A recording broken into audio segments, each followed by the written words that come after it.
8월 7일 수요 예배를 시작하도록 하겠습니다. 우리 먼저 찬송가 180장 하나님의 나팔 소리 함께 찬송하고 하나님의 말씀 읽고 하나님의 은혜를 나누도록 하겠습니다. 찬송가 180장 함께 찬송하겠습니다.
오늘 본문은 고린도전서 15장 12절에서 22절 말씀입니다.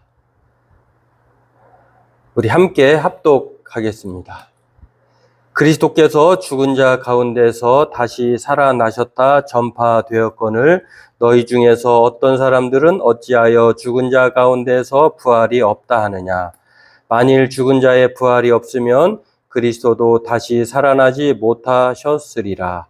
그리스도께서 만일 다시 살아나지 못하셨으면 우리가 전파하는 것도 헛것이요 또 너희 믿음도 헛것이며 또 우리가 하나님의 거짓 증인으로 발견되리니 우리가 하나님이 그리스도를 다시 살리셨다고 증언하셨습니다.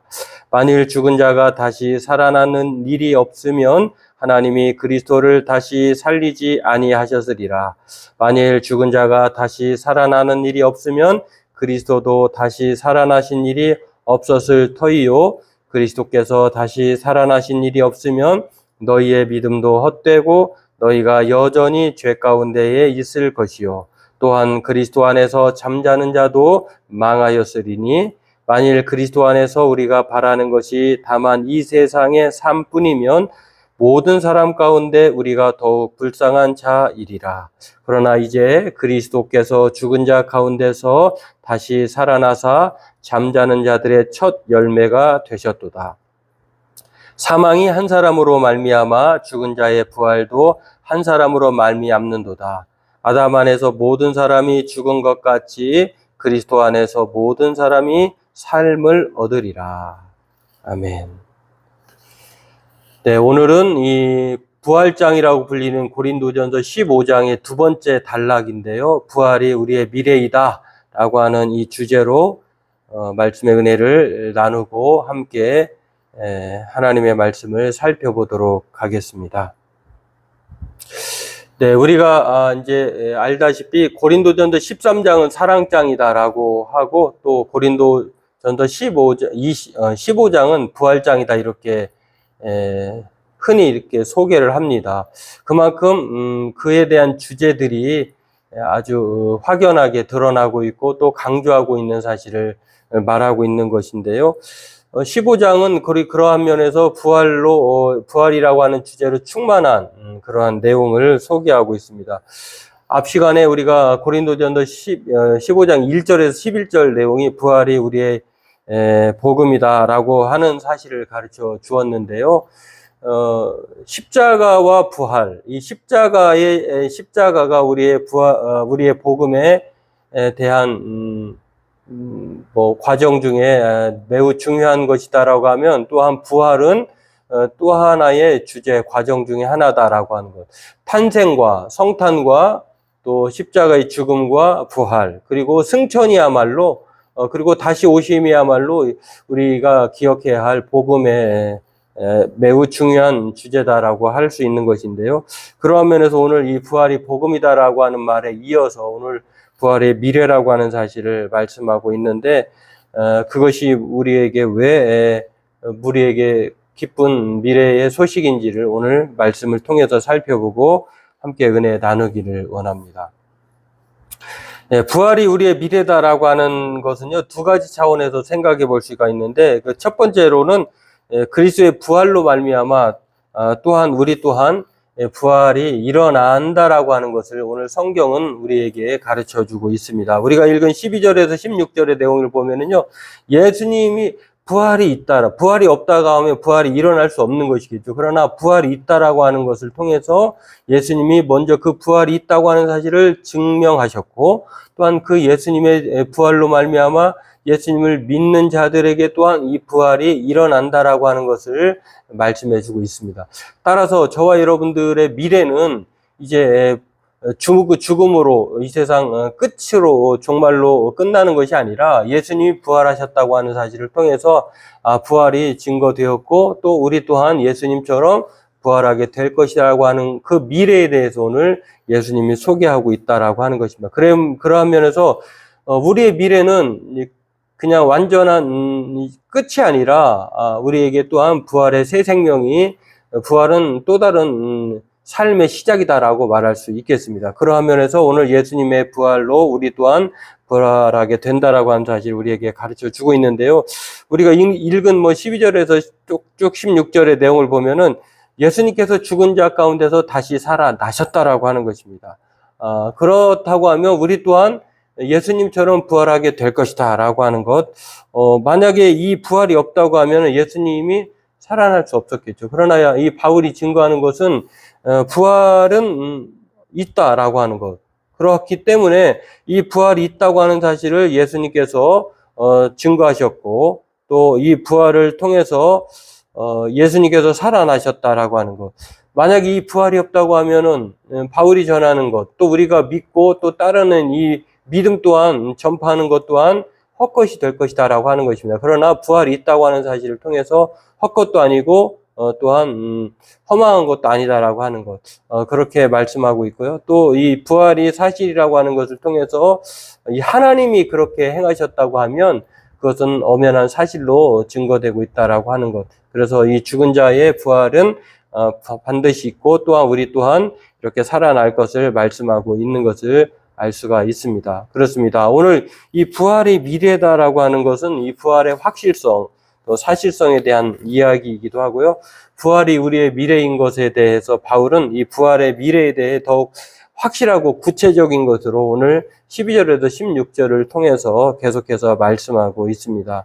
그리고 또한 이 부활로 인해 우리의 미래는요, 이 부활이 없었다고 하면은 이제 예수님의 십자가의 죽음으로 말미암아 우리의 죄는 이제 죽은 것이죠. 그러나 예수님이 부활하심으로 말미암아 죽은 우리가 다시 의롭게 되는 새 생명 가운데서 다시 살아나게 되는 여전한 죄가 없어지고 또 죽어 마땅한 우리가 이제는 망하지 않는 가장 행복한 인생으로 변환된다고 하는 사실을 말씀하고 있다라고 하는 것입니다. 그러한 면에서 하나님께서 주시는 이 죄와 사망의 법으로부터 우리는 이 부활로 말미암아 승리에 하게 된다라고 하는 것이 우리의 미래인 것을 오늘 바울은 말하고 있습니다. 하나님께서 영원으로부터 이렇게 하나님이 살리셨다, 예수님을 살리셨다고 하는 것은요, 하나님만이 이 사망으로부터 생명으로 또 심판에서 또 의로운 생명으로 그렇게 변환시켜 주시는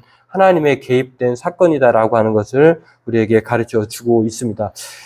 때문에 이 부활이라고 하는 것은요, 하나님이 죽음의 지배자이고 또 사망의 승리자라고 하는 사실을 우리에게 또한 가르쳐 주고 있습니다. 그런 것 사실에 대해서 오늘 바울은 계속해서 16절 이후에 18절에서 21절에 말미암아 모든 사람이 아담 안에서 죽은 것 같이 또한 우리 또한 하나님 안에서 생명 가운데에 살게 될 것이다 라고 하는 것을, 새로운 삶을 얻을 것이다 라고 하는 것을 말씀하고 있는 것을 알 수가 있습니다. 그렇습니다. 부활이 우리의 미래인 이유, 부활로 말미암아 예수님이 부활하셨고 또 예수님이 부활하셨다는 것은 또한 우리도 부활하게 될 것을 우리에게 가르쳐 주고 있습니다.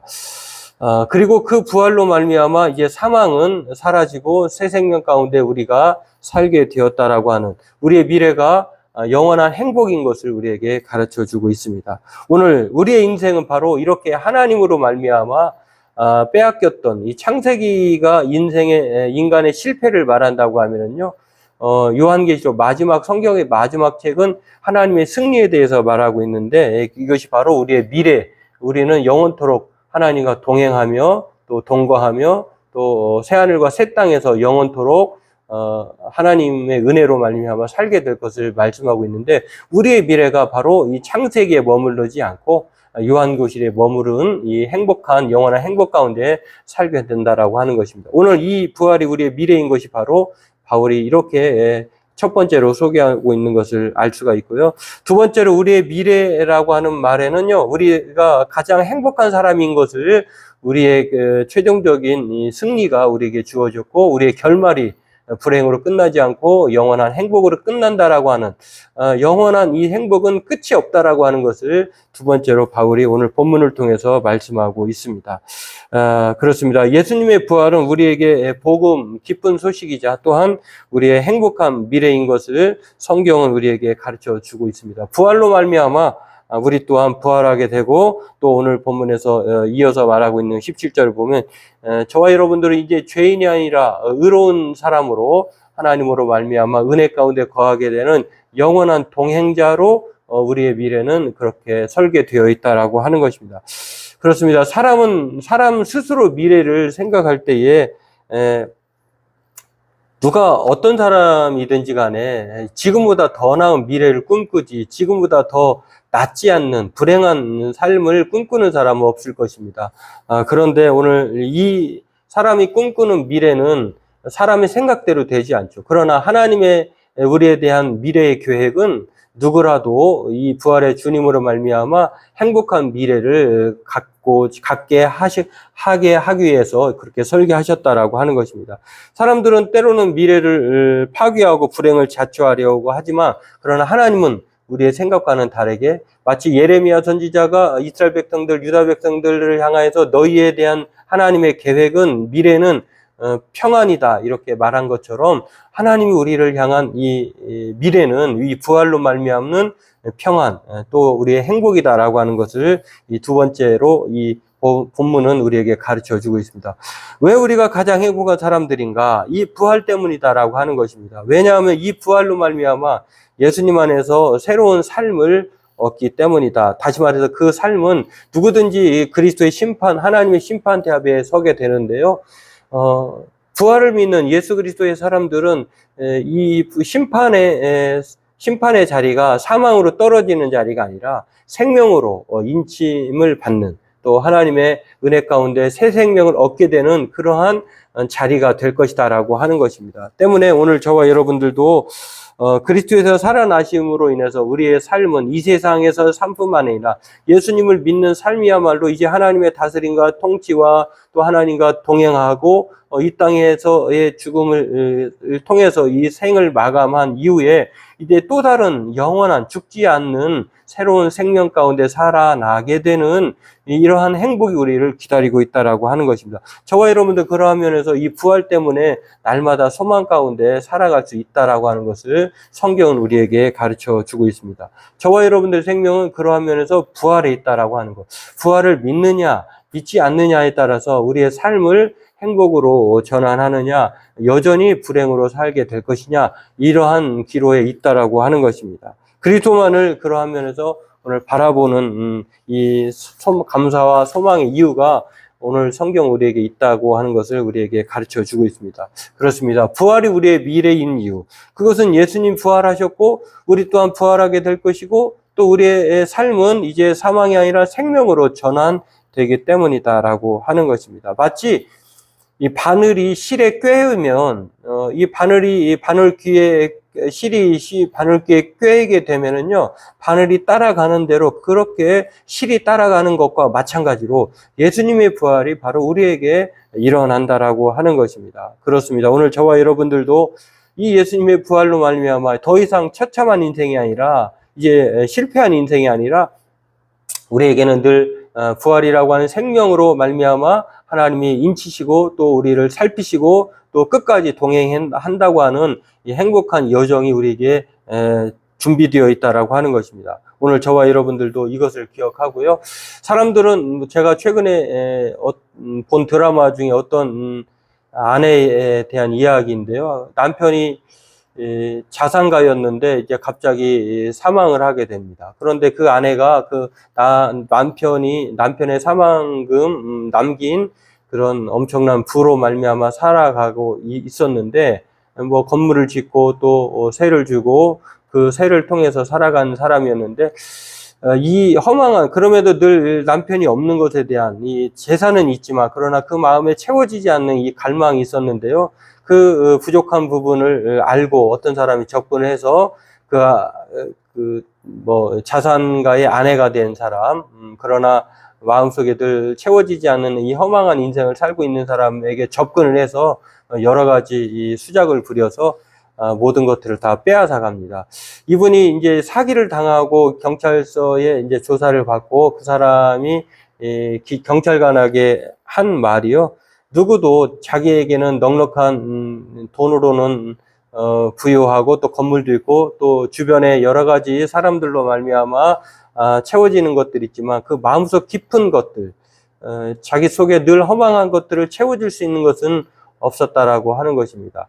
아무리 주변 환경이 풍부해도 그러나 그 마음을 채워줄 수 있는 것은요, 마치 수가성 사마리아 여인이 예수님을 만나서 그 배에서 생수의 강이 흐르는 그 예수님을 소개할 때만이 채워졌다고 하는 그러한 이야기를 현대판 오늘날 이야기를 통해서 접하게 되었는데요.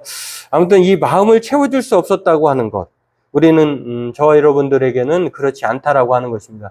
다른 것은 다 잊어버려도요, 이 부활이야말로, 그래서 오죽하면 그 사도 바울은 자랑할 것이 많았지만 뒤에 것은 다 잊어버리고 또 부활에 참여하기 위해서 자기가 인생을 살아간다 이렇게 말을 했겠습니까? 오늘 저와 여러분들도 이 바울이 말하고 있는 저와 여러분들을 다시 살아나셨다라고 하는 것은요, 마치 부활과 관련된 이야기입니다. 우리에게는 날마다 부활의 사건이 일어나죠. 우리가 일상적으로 날마다 자는 수면을 통해서 자고 일어나는 이 부활의 사건, 또 자연현상, 해가 뜨고 지는 것, 그것을 통해서도 부활은 일어나고 있다라고 하는 것. 이 부활은 날마다 우리에게 기쁨을 주죠. 우리가 자고 일어나면 또 하루의 삶이 펼쳐지는 것처럼, 또 이 해가 뜨고 지는 것처럼, 이 해가 뜨면 이 죽었던 생명들이 다시 또한 그 빛을 통해서, 햇빛을 통해서 생명으로 솟아나는 것처럼 우리에게 이러한 이 부활은 우리에겐 참 기쁨이요 소망이다라고 하는 것입니다. 오늘 저와 여러분들이 죽고 다시 이 부활의 몸을 다시 잊게 된다고 하는 것을 통해서 이 부활이 우리의 미래인 이유는 그러한 면에서 이 가장 행복한 사건이 우리에게 진행되고 있다라고 하는 것입니다. 오늘 저와 여러분들도 이것을 기억하고요. 이 보네퍼 독일의 고백교회의 목사님은 이렇게 부활에 대한 사건을 이렇게 정의를 합니다. 부활은 죄 지은 인류에 대한 하나님의 긍정이다. 그렇습니다. 하나님이 부정하면 죄 가운데 사망으로 끝나버려야 되는데 하나님은 이 부활을 통해서 죄 지은 모든 사람이 죄 가운데 죄로 말미암아 그 싹슨 사망이라고 했는데 그것을 그렇게 받아들이지 아니하시고 부활은 모든 죄 지은 사람들에 대한 하나님의 긍정이었다라고 다시 살리셨다라고 하는 것입니다. 오늘 저와 여러분들도 이것을 기억하고요. 부활이 우리의 미래다라고 하는 사실을 통해서 날마다 부활의 사건이 일어나므로 우리는 이제는 더 이상 버림받은 존재가 아니라 늘 하나님과 예수님과 동행하는 그러한 삶을 살게 된다라고 하는 것입니다. 그런 것을 우리가 이제는 기억하고요. 날마다 이 부활로 말미암는 삶을 통해서 하나님의 은혜로 충만하고 또 이 부활의 기쁜 소식 또한 우리에게 부활에 대한 미래가 우리에게는 행복이다라고 하는 사실을 기억하고 날마다 이 부활이 미래인 것이 우리에게 얼마나 기쁘고 감사한지를 늘 생각하면서 오늘 이 미래를 늘 기억하고 현재도 부활의 현재적 사건일 뿐만 아니라 부활을 믿는 순간 우리의 현재 그리고 미래는 날마다 충만한 기쁨으로 가득하다고 하는 사실을 기억하면 더 이상 우리에게는 우리의 삶은 실망할 필요도 없고 또 실패한 것도 아니고 날마다 이 사건을 통해서 우리의 삶은 최종적인 기쁨이요 행복이라고 하는 사실을 기억하면 날마다 우리는 은혜로 살아갈 수 있을 것입니다. 저와 여러분들이 오늘도 이것을 기억하고 이 부활의 미래가 우리의 행복이라고 하는 사실, 우리 죄는 더 이상 묻지도 않을 것이고 따지지도 않을 것이고 하나님이 긍정하셨기에 우리의 삶 또한 영원한 긍정으로 받아들여진다고 하는 사실에 오늘도 감사와 소망의 기쁨으로 사는 저와 여러분 되기를 바라겠습니다. 기도하겠습니다. 하나님, 오늘 이 부활에 대한 미래를 다시 한번 생각해 보면서 우리가 심판대에 서게 될 때 죄를 묻는 것이 아니라 하나님께서 우리를 인정하시고 긍정하시며 이제 세상 끝날까지 동행하실 뿐만 아니라 우리의 미래가 이제 사망이 아니라 생명으로 전환된다고 하는 이러한 놀라운 사실을 늘 생각하면서 날마다 하나님 앞에 감사하며 기쁨으로 살아가는 부활의 믿음으로 소망으로 사는 우리가 되게 도와주옵소서. 하나님, 이 8월의 이 더위를 잘 은혜 가운데 잘 살펴주셔서 은혜로 지내게 하시고 건강하게 하나님 다시 한번 이 부활의 참 소망과 기쁨으로 살아가는 우리 성도들 되게 도와주옵소서. 예수님의 이름으로 감사하며 기도하옵나이다. 아멘. 네, 교회 소식은 이 무더위를 잘 지금까지 지내오셨는데요. 앞으로도 남은 무더위가 사라질 때까지 건강하게 평안하게 또 믿음 안에서 하나님의 은혜로 살아가는 저와 여러분 되기를 바라겠습니다.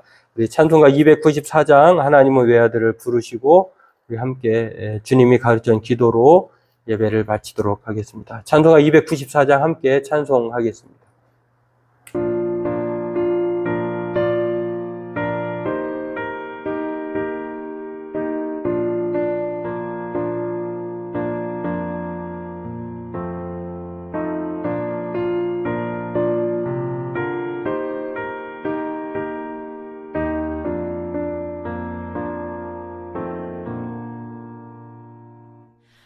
하나님은 외아들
하늘에 계신 우리 아버지, 아버지의 이름을 거룩하게 하시며 아버지의 나라가 오게 하시며 아버지의 뜻이 하늘에서와 같이 땅에서도 이루어지게 하소서. 오늘 우리에게 일용할 양식을 주시고 우리가 우리에게 잘못한 사람을 용서해 준 것 같이 우리 죄를 용서하여 주시고 우리를 시험에 빠지지 않게 하시고 악에서 구하소서. 나라와 권능과 영광이 영원히 아버지의 것입니다. 아멘.